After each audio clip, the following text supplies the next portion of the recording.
아유, 이렇게 말씀 듣다 보니까 정말 순복음 빛교회는 은혜도 충만하고 사랑도 충만한 정말 너무너무 좋은 교회인 것 같아요. 네, 교회에 대해서 또 누가 간증을 준비해 오셨다고 들었어요. 네. 제가 먼저 하겠습니다. 예. 저는 무안의 조그만 어촌마을에서 태어났습니다. 우리 어머니께서는 아주 무당을 옆에 끼고 사셨고 점쟁이와 그다음에 아주 그 귀신들이 들끓는 집에서 저는 유년 생활을 살았습니다. 그러고 나서 너무나도 가난했기 때문에 저는 고등학교도 인문계 고등학교를 원했습니다. 그렇지만 우리 아버님께서는 공부를 가야 그래도 먹고 사는데 지장이 없다. 아마 우리 목사님께서도 기계공고 나오셨죠? 예, 기계공고 고등학교로 그렇게 나오셨고 그때 당시 70년대에 아마 초반이었기 때문에 중초반이었기 때문에 기계공고 인기는 굉장히 많았습니다. 그래서 저는 고등학교를 목포 기계공고밖에 나오지 않았었습니다.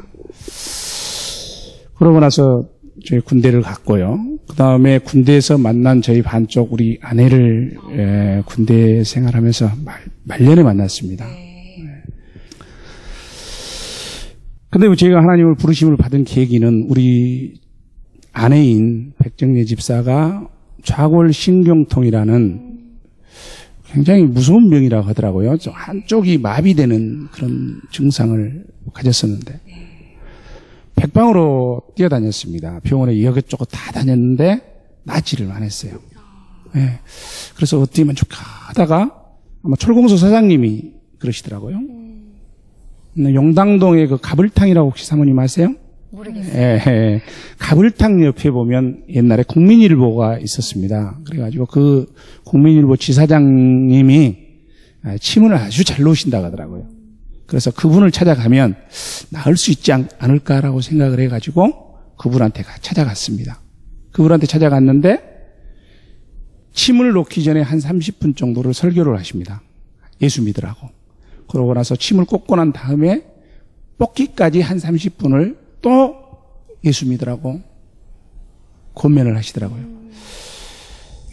얘들 둘 날 동안 저는 어디서 어떤 사람 내 주위에서는 예수 믿는 사람이 한 분도 안 계셨어요. 그리고 저한테 예수 믿으면 천국 가고 예수 믿으면 모든 문제가 해결이 된다라는 것을 알려주는 사람들이 없었어요. 그래서 저는 지금도 교회의 사명이 정말로 전도를 해야 된다라는 것을 저는 지금도 알고 있지만 또 안 되는 게 실천이더라고요. 예, 그래서 우리 집사람이 그때 고침을 받고 교회를 나갔습니다. 용당파출소 뒤쪽에 있는 2층짜리 건물이었는데요. 아마 개척교회였습니다. 아주 30명 정도 모이는 개척교회였었는데 거기서 우리 집사람은 구원을 받고 저를 그렇게 우리 집사님들이나 구역장님들이나 쫓아다니면서 저에게 막 권면을 했지만 저는 세상이 더 좋았습니다. 그렇기 때문에 안 갔어요. 그런데 어느 날 우리 집사람이 아주 강권을 했습니다. 꼭 한 번만 교회만 가자고. 교회 한 번만 가자고 막 그럼에도 불구하고 저는 뿌리쳤는데 어떻게 이상하게 그 교회 갈 무렵 되니까 저에게 사탄이 더 역사하시는 것 같아요. 우리 집사람을 굉장히 핍박합니다. 어느 정도 핍박을 했냐면 주먹을 갖다 우리 집사람 턱까지다 대면서 내 주먹을 믿으면 밥도 주고 자네를 지켜주지만 예수 믿으면 밥이 나오느냐 떡이 나오느냐.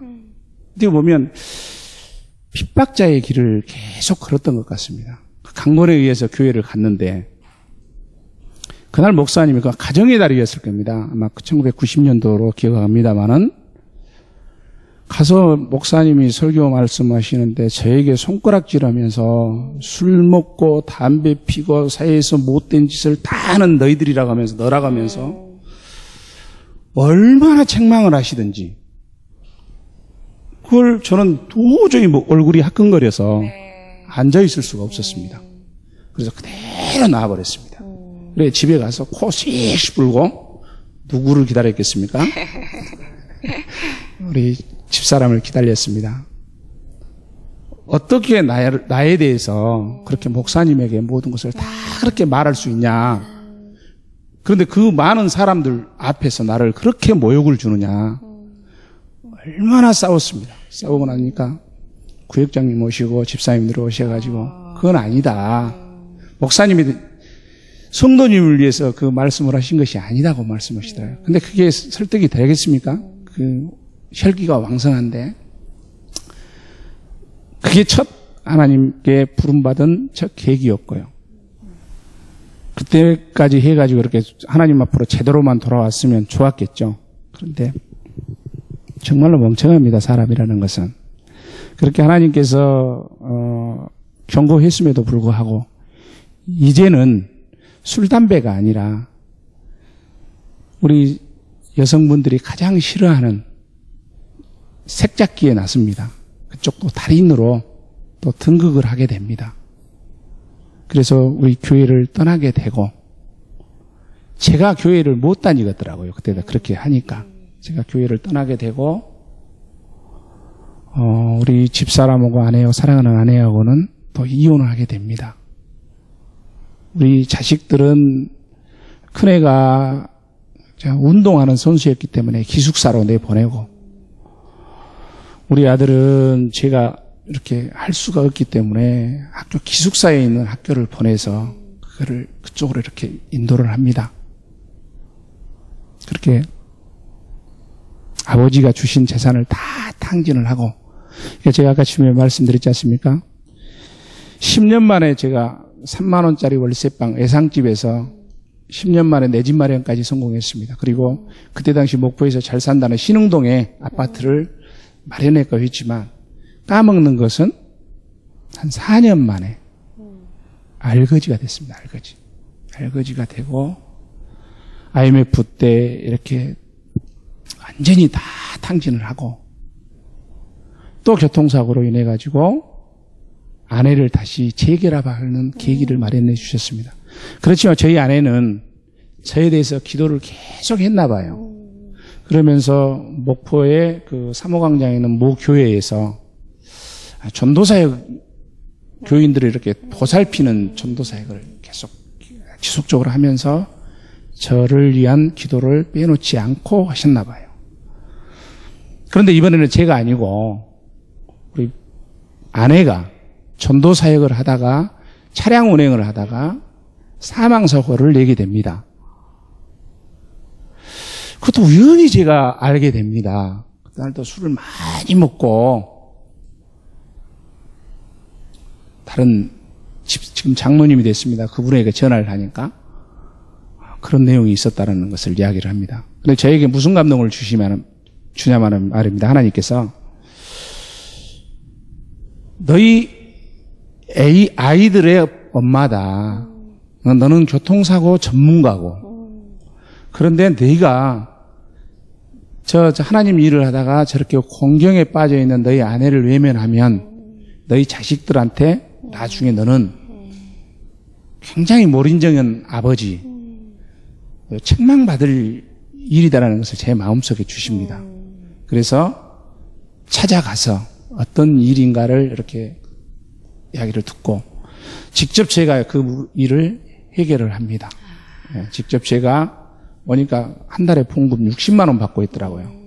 60만 원 받으면서 무슨 그 형사합의금 될 수 있는 능력도 안 되고 교회에서는 또 그냥 모른 채 해보더라고요. 그 교회에서는 또 장모님들도 11분이나 계시는데 모른 채 하길래 제가 빚내 갖고 와서 형사합의 보고 모든 문제를 해결을 했고 그러고 나서 우리 백집사하고 지금 저희 아내하고 이렇게 합의를 했습니다. 그 일을 하면서 다시 재결합하자. 왜? 아이들이 컸더라고요. 우리 애들을 위해서 손잡고 제가 정말로 우리 딸에게 결혼식장에서 손잡고 들어가고 싶었어요. 그리고 제 나머지 이제 그 아이들을 위해서 좀 뭔가를 한번 해야 되겠다라는 생각이 들더라고요.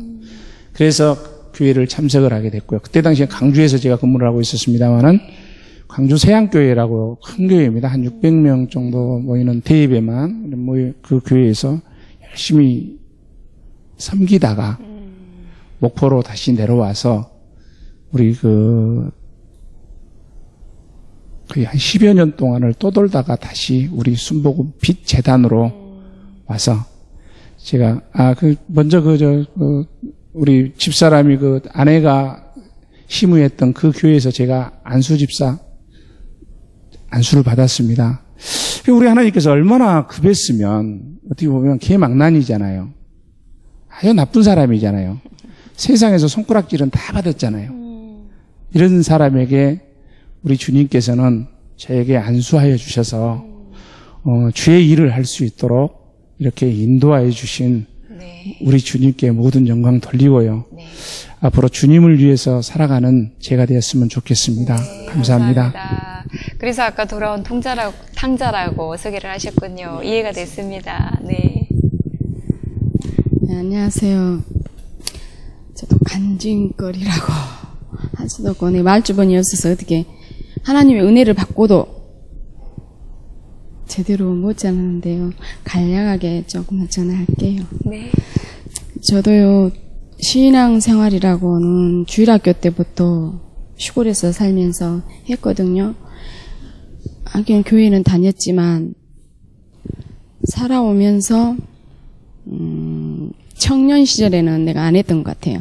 안 하고 이제 결혼 생활하면서 신앙생활을 하게 됐는데, 그것도 신앙생활하면서 많은 좀 핍박을 많이 받았어요. 많이 핍박받는데, 근데 믿는 사람 치고 핍박 안 받고 하나님을 믿는 사람은 없더라고요. 다 보면 나만뿐만 아니라 모든 믿는 성도님들이 집사님이나 권사님들 다 있거든요. 근데 많은 진짜 핍박을 받았어요. 교회에 가면, 새벽 기도를 가면 네 목사 좋아하지, 그러고도 핍박을 받았고, 내가 교회를 좀 열심히 하려고 그러면 꼭 그 단계별로 이게 고난이 따르더라고요. 고난이 있더라고. 네 아무 잘못이 없어요. 나는 다닌다고는 단지 내가 지금까지도 못했지만 세상이라는 거 모르고 살았더라고. 나도 세상이라는 거 모르고 살았어. 그것이 당연한 줄 알고, 교회 아니면 일하면 직장, 교회 직장, 눈 뜨면 새벽기도, 그러면 시간 되면 직장 갔다 오면 바로 집에로 오는 것이 아니라 교회를 들려서 기도를 하고 집에로 올라오고, 그런 생활을 계속 하거든요. 그런데 어느 순간 주일날 애기들이 어렸을 때 교회를 가려고 갔다가, 주일 낮 예배를 갔다가 이렇게 들어오는데요, 느닷없이 네 이리 와봐. 그러면서 남편이 무시간에 맥살을 잡고 들어가는 거예요. 맥살을 잡고 들어가는 거예요. 그러니까 눈을 딱 봤을 때 눈동자는 이미 나는 알죠. 사탄은 역사를 하는구나 하고 하더라고요. 맥살을 잡고, 이런 광경들을요, 담임 목사님한테도 얘기 안 했었어요. 나 혼자만 겪었는데, 맥살을 잡고, 여름이라 맥살을 잡고 들어가는 거예요. 무슨 힘이 있어요? 하면 힘이 없잖아요. 내가 반항, 왜 그래요? 할 그 무시기도 말조차도 할 겨를이 없어요. 맥살을 끌고 들어가는 거예요. 문을 딱 잠그는 거예요. 문을 잠그면서 나를 이제 치는 거예요. 뭘로 치냐면 벨트를 빼가지고 사람을 치는데요. 그때 그 순간에 나는 아무리 때려도 나는 그 아픔을 못 느꼈어요. 아픔을 못 느껴요.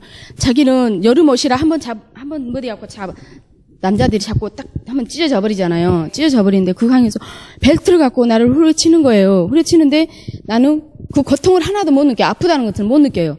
못 느끼는데 이것이 반응이 없으니까 자기는 힘대로 나를 치는데 아무 반응이 없으니까 왜 그러냐고, 잘못했다고, 아니면 나를 용서해달라고 무슨 말을 해야 되는데 말을 하지 않고 나는 그 속에서 기도를 하는 거예요.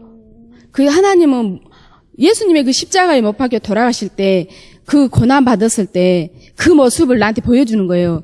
그래서 저는 그 기도를 했어요. 하나님, 근데 나를 치는 그분은 내가 무엇을 하고 있는지 몰라지. 이것이 숨쓴다고만 생각을 해요. 그래서 기도를 하고 있는 거예요. 하나님, 저 아들이 하나님 몰라서 그래요. 하나님, 저 아들 용서해달라고 기도를 하고 있어요. 나는 나를 두드러 패는데도 기도를 하고 있어요. 용서해달라고. 하나님, 저 아들이 하나님 앞에 깨닫고 돌아올 수 있다며 나 이런 무식이 10번도 좋다고 라고 기도를 하는 거예요. 용서해달라고, 저 아들 용서해달라고 기도를 하는데 하다 자기가 힘겨 뻗치니까 놓고는 또 나를 어떻게 이렇게 가슴을 탁 치면 주먹으로 가슴을 탁 쳐버리는 거예요. 주먹으로 한번 팍 쳐버리는데 내가 그대로 주저앉아버리더라고. 주저앉아버리게 된 게 이것이 흉순다고 또 나를 이렇게 세웠고 한번 세웠고 또 다시 한번 가슴을 탁 쳐버리는 거예요. 근데 그대로 주저앉아버리니까 이제 자기가 분이 풀렸던가 문을 열고 나가더라고요. 나가는데 우리 딸이 어려서 그때 한 3, 4살 먹었을까요? 근데 문턱에 걸쳐 앉아서 지가 지어갖고 노래를 하는 거예요. 엄마는 외울까요? 여자니까. 정말 그 가사를 못 외우고 혼자 막 문턱에 걸쳐 앉아서 노래를 부르는 거예요. 그러면서 이제 나가버리니까 이제 방을 닦는 거예요. 나 혼자 하나님 나 슬프지 않는데 왜 눈물이 나온대요? 하면서 방을 닦는데 방을 닦으면서 내가 정신을 차려보니까 내가 세상에 내가 너무 못했는가 그 순간 나도 몰랐어요. 근데 진짜 내가 배설이 돼 있더라고. 그러면서도 그래서 하나님 나 슬프지 않는데 왜 이렇게 눈물이 난대요 하면서 방을 훔치면서 자 저녁에 그래갖고 나가갖고 저녁 때 들어오더라고요. 저녁 때 들어오면서 약을 사갖고 들어왔더라고요. 약을 사갖고 들어왔는데 저녁에 잠을 자려는데 이런 거 앞으로도 들어놓을 수도 없고 옆으로도 들어놓을 수도 없고 똑바로 들어놓을 수가 없더라고요. 그 순간에 몰랐는데 구렁이가 감아놓는 것은 어디 가나 아파서 이제 그게 다 쫄겨졌을 거 아니에요. 그래서 들어놓을 수가 없을 정도더라고. 그러는 정말 빛과 가운데서도 정말 나는 하나님을 버릴 수 없다는 정말 그런 가운데서도 하나님은 나를 붙드시고 계시더라고요. 그러면서도 또 어느 때인가 좀 내가 좀 신앙적으로 또 열심히 하려고 그러면 정말 간증을 하다 보면 많아요. 진짜 칼도 맞았어요. 그날도 이렇게 주일날 예배를 갔다 마치고 주일날 들어오는 거예요. 들어오는데 내가 너 이리 와봐. 항상 하는 거예요. 너 이리 와봐. 하면서 그때는 시어머니가 계셨어요. 그래 시어머니가 계시는데 니 왜 그러냐? 니 미쳤냐? 하면서 왜 그러냐? 니가 그러면 나도 교회 다닐란다. 니가 못하게 하면 나도 교회 다닐란다 하면서 했는데 언젠가 모르게 칼을 준비하고 있었던가 봐요. 부엌 칼을 준비하고 있었던가 봐. 그런데 들어오는데 이제 엄마가 말리니까 칼을 집어 던지는 당시 내 발이 맞은 거예요. 대리 맞았는데 지금도 턱 티 나왔어. 나왔는데 아픈 것을 못 느껴요. 아픈 것을 못 느끼는데 나도 몰라. 뭐가 와서 닿는 것만 알지. 근데 이제 막 피가 막 나갖고 피범벅인가 봐요. 그냥 어머니 막 어디서 담배 갖고 와서 막 묶고 그러더라고. 오늘 피 난다고 묶으라 그랬는데. 그런 가운데서도 하나님을 버리지 않았던 내가 어느 순간에 내가 하나님을 떠나서 잠시 방황을 했어요. 한 4년 동안 방황을 하다가 하나님 앞에 되게 맞고 하나님 앞에 다시 깨닫고 돌아왔는데요. 딱 내가 하나님이 얼마나 그동안 나를 불렀겠어요. 나는 내 초점은 하나님 앞에 맞춰 있는 것이 아니라 그 우상들한테 내가 잡혀 있잖아요. 그 가운데서 하나님은 수없이 나를 불렀을 거예요. 근데 그 하나님의 음성을 듣지 못했던 내가 어느 순간 내가 감기에 걸려서 기침을 하게 되는데 기침이 한 달 보름 동안을 하게 됐어요. 그래서 이것은 내가 겨울에도 찬물 만지고 배가 들어오면 일을 하기 때문에 감기가 안 떨어진다고 그리고 소홀하고 생각을 했는데 점점 가면 갈수록 기침은 멎지 않고 어지럽고 지탱할 수가 없는 거, 서 있을 수가 없는 거예요. 그래서 기독병원을 가서 우리 아저씨가 그러는 거예요. 막 그러다 보니까 머리도 깨질라 하고 기침을 하니까 머리가 깨질라 하니까 가서 신경외과 머리 시트를 찍어보자 하더라고. 그래서 갔는데 거기서 의사 선생님 안 찍어주고 3일을 약을 먹고 찍자고 하더라고요.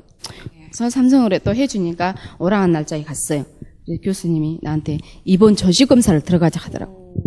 처음에 보더만은 나한테 민물 털개를 먹었냐고 물어보더라고요. 먹었는데 한 2년 됐는데요. 그러니까 2년 됐는데요. 그러니까 이제 그 사진을 보고 그러더라고. 민물 털개 털이 폐로 들어가면 그 균에 인해서 그 균을 80% 보고 내가 기침을 한 달 보름 동안 했다는 게 염증도 배제할 수 없으니까 15%를 보고 또 암도 배제할 수 없으니까 암은 5%를 보고 입원 조직 검사를 들어가자.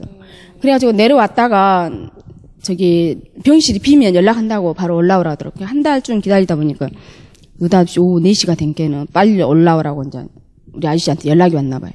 그래서 밖에 나와서 뭐 일하다가 뭐할 겨를이 없이 뭐 6시까지 들어오라니까 도저히 여기는 어딘지 음식 하냐고 6시까지 못 들어간다고 입원을 해놓으라고 간다고 하다가 밖에서 일하다 집에 뭐 들어가도 못하고 우리 막내 여동생을 데리고 우리 아저씨는 바쁜 게 못 오고 막내 여동생하고 그냥 응급실로 가게 돼요. 응급실로 가게 들어가는데 응급실에서도 막 계속 가고 올라가고 있는데 언제 오냐고 언제 도착하냐고 막 계속 막 연락이 오는 거예요. 병원에서는 딱 가고 있으니까 입원해 놓으란 말이요 어찌 그래요 막 그러면서 가고 있단 말이에요. 차가 밀려요 막 그러면서 내가 갔는데 응급실에 들어가자마자 이제 검사가 시작하는데 머리끝에서 발끝까지 검사를 하는데 처음에는 멀쩡해갖고 내가 들어갔는데 내가 눈 뜰 수 없을 정도까지 기운을 그렇게 빼버리더라고요. 검사를 시작하는데. 이렇게 조직 검사를 해보니까 암으로 이제 발명이 나니까 그냥 모든 무시기를 다 하는 거예요. 검사를 하다 보니까 그래도 다행히도 딴 데는 전이는 아직 안 됐고. 안 됐는데 폐암이라는 것을 선고를 내린 거예요. 그래서 나는 그랬어요. 내가 왜 폐암을 걸려야 될까? 나는 아직 술도 못 먹어봤고, 커피도 못 먹고, 담배도 안 펴봤는데 내가 왜 폐암이라는 것을 걸려? 내가 용납이 안 되는 거예요. 내가 그 납득이 안 되는 거예요. 내가 왜 폐암을 걸려야 하냐고. 그러면서 이제 못하게 돼요. 그때만 해서 내가 신앙이 쉬었기 때문에 내가 못했을 거 아니에요. 그러면서 이제 입원해서 조직검사를 하고 계속 검사를 하는 거예요. 발끝에서 머리끝까지 안 하는 검사 없이 다 하더라고요. 그러더만은 딱 못하고 수술 날짜를 딱 정하더라고요. 수술 정하는데 그 동안까지 병원에 있으면서 항상 내가 악몽에 기다려. 눈만 감으면 내가 어디 그냥 산 골짜기 어디 막 묘 사이를 아니면 산 골짜기 어디 막 낭떠러지 막 그런 데를 다니면서 뭐 묘지 남의 묘지 꿈 막 이런 꿈을 막 계속 꾸는 거예요. 내가 막 그러는데 우리 여동생이 그러니까 언니 기도 한번 받아봐. 삼성교회도 이렇게 삼성병원에도 그 안에서 기도해주고 말씀 전하고 예배 드리는 곳이 있잖아요. 그래서 언니 기도 한번 받아봐. 이제 병실로 이제 기도해 주신 사람이 돌아다니는 거예요. 이렇게. 그때만 해도 내가 아직 안 해. 내가 못 깨달으니까 하나님은 저희 믿지 않는 저희 남편을 깨닫게 하더라고요. 이제 다 검사를 다 하고 나서 이제 불렀나 봐요. 이제 우리 아저씨를 불렀나 봐요. 불러서 시간이 3개월밖에 없습니다. 그러니까 하고자 하는 대로 저 사람이 하고 싶어 하는 대로 다 해주라고. 그렇고 이제 불러다 했나 봐요. 나는 이제 그 당시 몰랐어요. 그랬나 봐요. 그러니까 우리 아저씨도 병실에 들어오면 나 쳐다보면 눈물이 나고 우리 동생도 쳐다보면 눈물이 나니까 못 들어오고 자꾸만 들어왔다 나가고 하더라. 난 그 뜻을 몰랐어요. 했더니 우리 동생도 보면 그 얼굴을 보면은 뭔가를 나한테 숨기고 있는데 말하지 않는 것이 있는데 숨기더라고요. 그러니까 숨기고 있는 거예요. 왜 그럴까? 그때도 그래도 뭔가 못 깨달았어요. 그런데 우리 아저씨들 그냥 자네가 나를 만나서 뭔 이런 모습병을 걸려야 되나? 내가 막는 것은 종교밖에 없는데 하라고 우리 아저씨가 이제 우리 아저씨를 깨닫게 해줬나 봐요. 밖에 없는데 느닷없이 돌아서 자네 교회 다시 나가고 싶은가 그러는 거예요. 내가 그 순간에 나도 진짜 내가 들어가는 그 심장이 한 힘없는 소리 진짜 그러더래. 자네 하고 싶은 데라서 그러는 거예요. 그래서 그럴까? 진짜 그러니까 그러나 그래서 막내한테 목사님한테 오셔서 기도 좀 해주시라 이라 했더니 비행기 타고 목표에서 올라오신 거예요. 올라오셔서 기도받고 나서 내가 다시금 기도를 받고 힘을 얻게 되고 거기서부터는 내가 이제 막 다시 이제 내가 공백기간에 쉬었어도 하나님은 내 그 무시간 가운데서도 믿음을 다 못 안 했더라고요. 있더라고 믿음이 남아 있었더라고요. 그래서 그때부터 기도하게 되고, 내 병실 안에서 내가 이제 막 설교를 하는 거예요. 설교를 하는 거 막. 나는 이제 그 3개월이라는 것을 몰라요. 근데 우리 식구들은, 옆에 이제 우리 식구들은 막, 얼마나 못할 거예요? 간장이 높고 못할 거예요. 나는 말을 안 듣고, 먹으라기도 먹도 안 하고, 음식도 못 먹고, 먹도 안 하고 그러니까 나는 거기서는 힘이 생기는 거죠. 그때부터는 힘이 생기는 거예요. 하나님이 내 편인데. 내가 그 찬양을 주님요, 이 손을 꼭 잡고 가셔서 그 찬양을 이제 막 나 혼자 흥성 부르는 게 부르면서 우리 동생 뭐 니는 뭐 그렇게 걱정이냐? 그래서 막 내가 이제 그때부터 막 힘이 생겨가지고 니가 뭐 그렇게 걱정이냐? 하나님은 어떤 하나님이더냐? 네가 독을 마실지라도 하나님께서 그 뭐도 아니면 아무렇지 않다고 안 했냐? 뭐 이렇게 걱정이냐? 그러면서, 예수님 봐라. 예수님 혼인잔치에서 포도주가 떨어졌을 때 그 물로 포도주를 만드신 하나님, 예수님 아니더냐?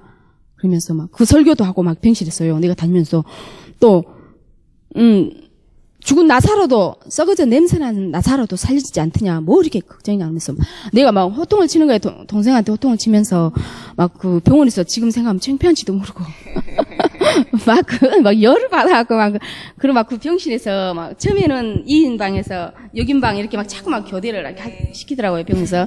근데 막 6인방에 들어가서 막 그렇게 하고 처음에 그 항암제라고 처음에 맞는데 나는 그것이 항암제도 몰랐어요. 항암제도 모르고 위에다가 막 그 줄에다가 막 깃이 막 대여섯 깃이 막 달아매놓고 뭐 까만 것들 집어 씌워놓고 간호사는 한 3분 만에 왔다 갔다 한 거, 1분 만에 왔다 갔다 항상 아야야 애통 터진 게 아야 저거 껌하고 100개를 가라게 어찌 보이지 않는데 애터지기 저란다냐 그러면서 동생한테 막 그랬어요. 그런데 그것이 그러면서 딱 그러는 거예요. 동생이 언니 그것이 저 약이 언니를 치료해 주는 것이 아니라 치료는 못 해주고 언니 생명만 연장해주고 있을 뿐이라는 거예요. 이게. 그때만 해도 몰랐어요. 항암제인지. 근데 그 맞으면서 스르르 잠이 드는데 음성이 들리는 거예요. 음성이 딱 들리는데 내가 잠이 든지는 몰랐어. 음성이 들렸어. 음성이 들리는데 백혈구하고 적혈구가 연결이 됐으니까 빨리 있나라는 거예요. 나한테 있나라는. 나는 그것이 백혈구가 뭔지 적혈구가 뭔지 몰라요. 난 지금도 모르는데 물어보도 안 했는데 있나라는 거예요. 그러면서 그 소리에 깜짝 놀래갖고 내가 잠이 드는 무식이더라고요. 잠이 드는 순간이더라고. 그래서 나서 하나님 기도를 하겠어요. 하나님 그때부터 이제 하나님 앞에 기도를 하는 거예요. 기도를 하면서 이제 그 과정을 거쳐서 이제 퇴원을 해서 이제 항암 치료를 하면 왔다 갔다 3주에 한 번씩 올라갔다 내려와서 받았는데 교수님이 그러더라고요. 자기가 옆에 그 상승병 옆에다가 말해줄 테니까 2급시에 바로 달려올 수 있는 곳에 나한테 있으라는 거예요. 그러면서 그러면 우리 아저씨가 안 한다 했으면 우리 아저씨가 그러면 원룸을 얻어줄 테니까 오피스텔을 얻어줄 테니까 여기서 그냥 가까운 데서 있으라는 거예요. 그래야 바로 2급시에 바로 달려올 수 있는 곳에 이렇게 안 한다 했어요. 그때는 내 마음에는 계획이 있었어요. 나는 집에를 가야만이 목사님이 날마다 또 와서 기도는 못 해주잖아요. 뭐니까. 나는 기도를 받아야 살 수가 있다는 그 지혜를 주시더라고. 내가 기도를 해야 살 수 있다는 것을. 그래서 난 속셈이 있어갖고 안 한다. 나 죽어도 저니까 집에를 내려간다고. 집에를 내가 우기고 내려왔어요. 내려와서 항암 치료를 받으면서 지금 그때 당시는 진짜 음식도 못 먹고 물도 못 남기고 다 막 넘기고 하는 판인데 기도를 하고 목사님한테 기도를 해주고 시세 때도 없이 막 1시 2시가 되면은 막 그 밤 늦은 시간이면 그 발병을 하더라고. 고통이 못하더라고요. 들어 누울 수도 없어. 막 기침을 하니까 들어 누워도 막 앉아서 24시간 앉아서 기침을 하고 받쳐놓고 그러고 있는데 그래서 기도를 하면서 점점 하나님께서 나를 이제 평안 가운데 지켜주시면서 기도를 하게 되고 기도를 하면 내 얼굴에 빛이 난대요. 나는 모르는데 옆에 사람 우리 아저씨도 뭐 빛이 난다니까 막 그 항암하면서도 처음에 만부됐지 하면서 내가 막 기도일을 날마다 가는 거예요. 기도일 저녁에 막 내가 가는 거예요. 막 내가 가고 교회만 가면 나는 막 평온한 거야. 아무 무시 근심 걱정이 없는 거예요. 내가 뭐 죽는다는 그런 것 자체를 못 해보고 그래서 빛이 나니까 우리 아저씨가 어서 교회 가서 이제 막 옛날에는 못했던 사람이 어서 교회 가서 그래서 교회를 나를 떠밀더라고. 떠밀면서 어느 순간에 자기도 이제 믿게 되고 하나님께서 나를 통해서 또 가정을 믿게 하고 또 나를 통해서 또 하나님이 하시는 일들을 시가지들을 깨우시려고 그러신갑다 하고 지금도 현재까지도 항암 치료를 받고 있는데요. 지금 교수님은 항암 치료를 약을 줘요. 처음에 이제 하다가 처음에 항암 치료 다 하고 나서 약을 이제 바꾸더라고요. 바꾸면서 이 약이 효력이 없으니까 다른 약을 바꾸자 그래서 약을 바꿨는데 먹는 약을 할 건가 주 3주에 올라가서 주사를 맞을 건가 선택을 하라고 하더라고. 성분은 똑같으니까 그냥 먹는 약으로 한다 했어요. 약으로 하면서 지금 먹는데요. 지금 교수님은 계속 나한테 항암제를 투여를 해줘요. 근데 내가 안 먹는 지가 2년 돼. 지금 교수님 먹고 있는지 잘 먹냐? 예, 잘 먹고 있어요. 그러면서 이제 오라가는 날짜에 3주에 한 번씩 한 달에 이렇게 해갖고 지금 다니고 있거든요. 지금 한 보름으로 이제 한 달 보름으로 늘쳐졌는데 다니고 있는데도 어느 순간에 약을 먹다가 그런 또 하나님이 딱 지혜를 주시는 거예요. 네가 아무리 살려고 발버둥을 쳐도 네가 약을 먹고 살려고 발버둥을 쳐도 하나님을 부르면 가야 되는데 이것이 부질없는 짓이라는 것을 깨닫게 해주죠. 그러면 그 순간부터 내가 약을 딱 끊고 안 먹어요. 다 타오기는 해요. 타오기는 하고 안 먹어. 안 먹고 한테 주위에서는 먹으라 하는데 안 먹고. 내가 이 약을 먹고 내가 살려고 이제 죽음에 이제 두려움이 없는 거예요. 하나님보다 지금 내 당장 하나님이 나를 부른다 하면 나 지금 갈 수는 있는데 하나님 내 자녀들이 하나님 앞에 바로 서지 못했어요. 그게 두려운 거지. 내 형제들을 온전히 다 하나님 앞에 구워 모신 게 그게 두려운 거지. 내 목숨이 뭐 하나님 앞에 내가 죽는다는 것이 두려움은 하나도 없어요. 지금도 없는데 그게 두려움이 없게 되더라고요. 그래서 기도를 하게 되고 내가 신앙적인 면에서 하나님 앞에 하나님이 온전히 네가 나를 찾지 않으면 너는 죽을 수밖에 없다는 그런 관계를 만들어버리더라고. 지금도 내가 어느 순간에 기도가 좀 떨어지면 내 몸을 감당을 못해. 내가 감당을 못하게 힘들게 만들더라고. 힘들게 만들어버리고 그렇게 하나님만 바라보라. 하나님도 참 욕심도 많아. 하나님만 바라보라 하시구나. 그래서 이제는 다 포기하고 하나님만 바라보고 이렇게 살아가고 있습니다. 이렇게 감사합니다. 두서없이 말을 한 것 같은데. 아유, 목사님, 이렇게 간증들이 풍성하기 때문에 정말 은혜가 더욱 넘치는 교회인 것 같습니다. 너무 하나님의 역사하심들을 생생하게 체험하신 분들이 계시다 보니까 교회가 더 뜨거워질 수밖에 없을 것 같은 그런 생각이 드네요. 아멘. 네. 목사님 또 목회하시면서 좀 수많은 하나님의 성경 말씀들이 목사님을 이렇게 참 지탱해 오시도록 도우셨을 텐데 또 가장 기억에 남는 하나님의 말씀 있으시면 좀 소개 좀 해주세요. 그래요. 하나님의 말씀이 어떤 특정한 말씀만 좀 기억한다는 것은 목사로서 좀 그렇고 네. 수없는 말씀을 통해서 위로를 그렇죠. 받고 힘을 얻고 도전을 받았었지만은 네. 그 시편 18편 29절에 나 있는 말씀 네. 내가 주를 의뢰하고 적군에 달리고 내 하나님을 의지하여 담을 뛰어넘나이다 하는 말씀에서 얼마나 많은 은혜를 받았던지 그 전에 내 생각은 그 담이 나오면 그 담이 무너지기를 기대하고 그것만이 해결 방법이라고 믿었던 까닭에 그 담이라는 현실을 인정하지 못하는 교리 붓기를 몸부림치는 그런 의식에 살았었다면은 그 말씀을 받고 난 이후에는 그 담이라는 현실을 인정하고 그 뛰어넘나이다. 그 초월하는 그 정신이 정말 필요하구나. 그래서 그 마음으로 그 목회를 해왔었다면 지금은 좀 최근 한 5년 전부터는 좀 생각이 많이 바뀌었어요. 또 다른 말씀인데 요한복음 13장 36절에서 그 베드로가 예수님께 물어요.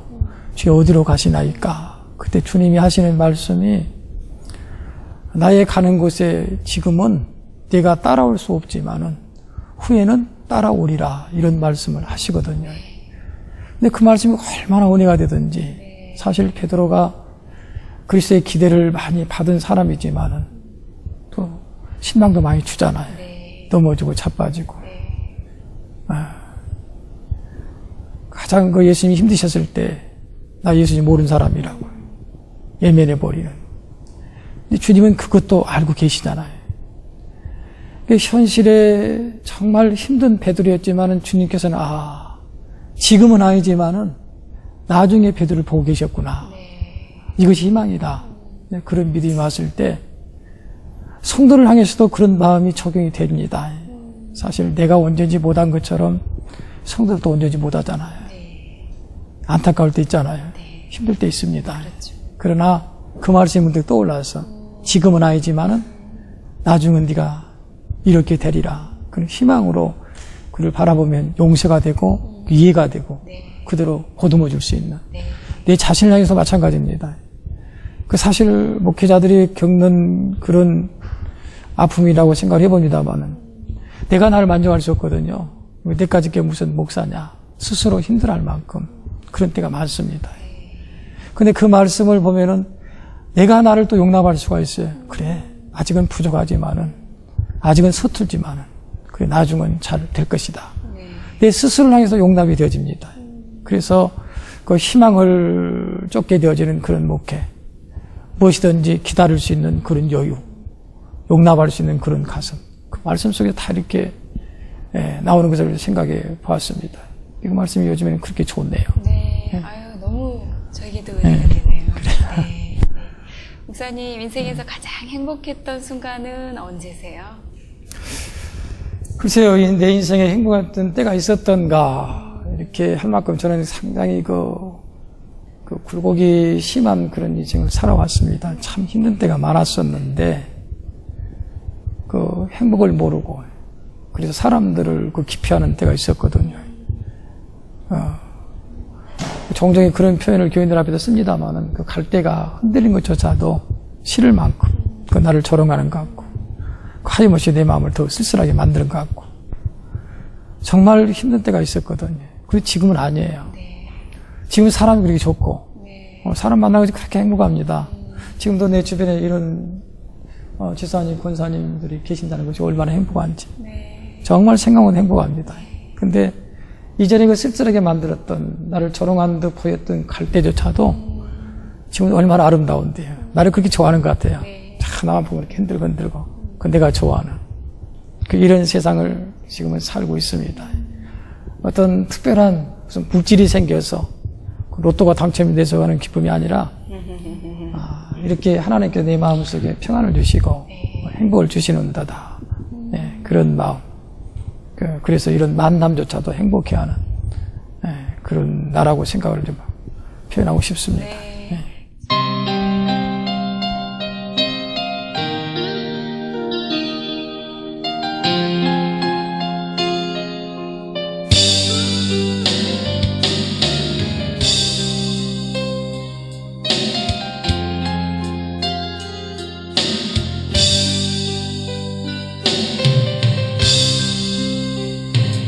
아버지 불러만 봐도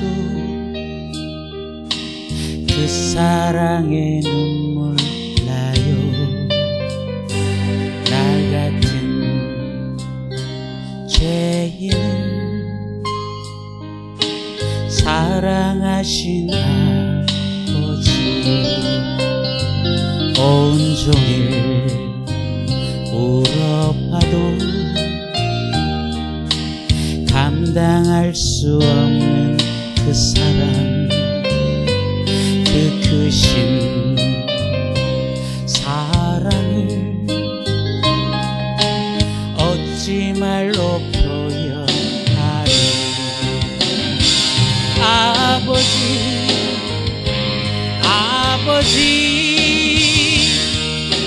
내 영혼 깊은 곳에서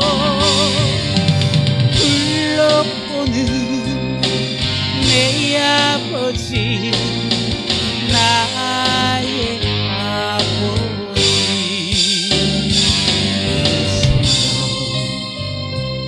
다하는 그날까지 지키시고 인도하신 참 좋으신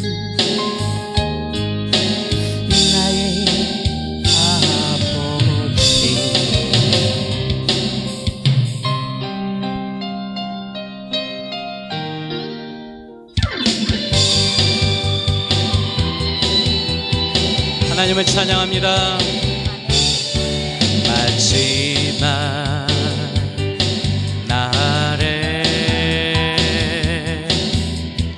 내가 나의 영으로 모든 백성에게 부어 주리라. 자녀들은 예언할 것이요 청년들은 환상을 보고 아비들은 꿈을 꾸리라. 주의 영이 하며 자녀들은 예언할 것이요 청년들은 환상을 보고 아비들은 꿈을 꾸리라. 주의 영이 하며 성령이여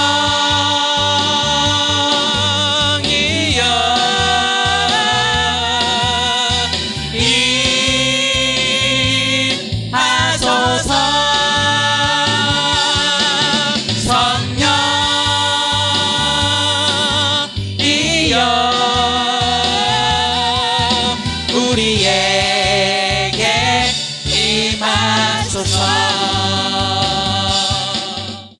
예, 목사님 개인적으로나 또 교회적으로나 기도 제목 있으시면 또 말씀해 주세요.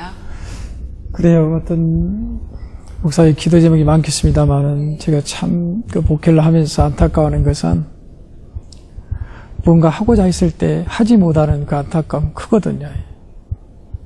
능력이 모자라서 못하고 혹은 지혜가 짧아서 못하고 아 이건 돈만 있으면 해결되겠다. 돈만 있으면 돈이 없어서 못하고 이런 경험들을 많이 체험합니다. 그래서 늘 마음속에 바람이 있다면 주님 내 마음의 양심이 끄는 대로 성령께서 인도하시는 대로 아무것도 거리낌 없이 그것을 행동할 수 있으면 좋겠습니다. 그런 힘과 능력을 주셨으면 좋겠습니다 하는 것이 내 개인적인 기도고 또 재미있는 기도거리가 있습니다.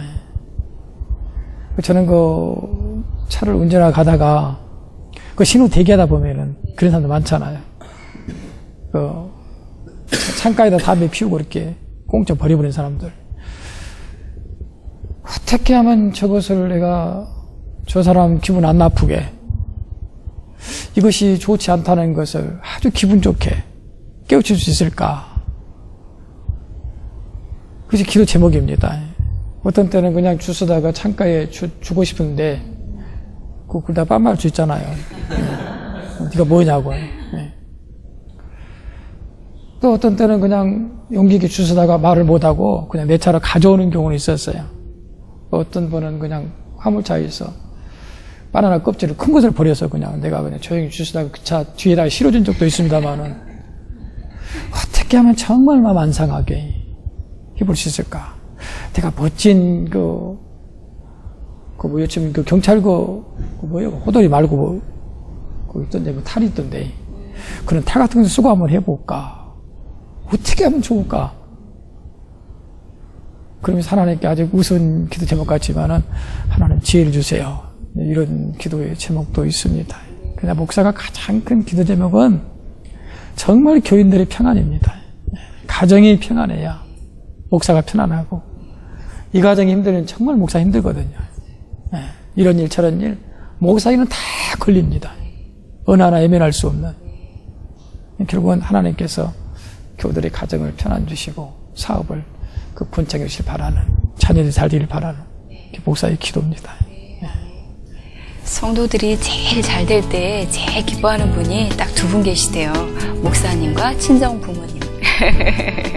그만큼 목사님은 성도들의 행복과 참 직결된 삶을 사시는 것 같아요. 저도 마찬가지고요.